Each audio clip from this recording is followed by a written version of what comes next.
Starting in July of 2025, every recreational crab trap in South Carolina will be required to have at least one escape ring, and most traditional two-chambered traps, like the one in this video, will be required to have two. These escape rings will help undersized crabs get out of your trap. To modify your crab trap with these required escape rings, you'll need your rings, which can be found for less than $1 at your local tackle shop or hardware store, something to snip metal, like these linesman's pliers, and some heavy-duty cable ties. We're going to start by snipping out a section of wire mesh to make space for the ring.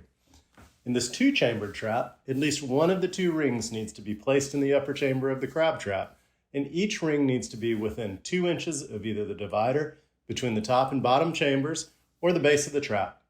We're going to then place the ring in the space we've created, and we'll cable tie each of the 4 corners to the trap.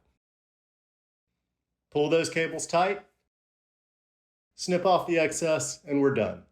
With these rings in place, your undersized crabs are going to be able to escape your trap, continue to grow and contribute to the population, and help us maintain a more sustainable fishery.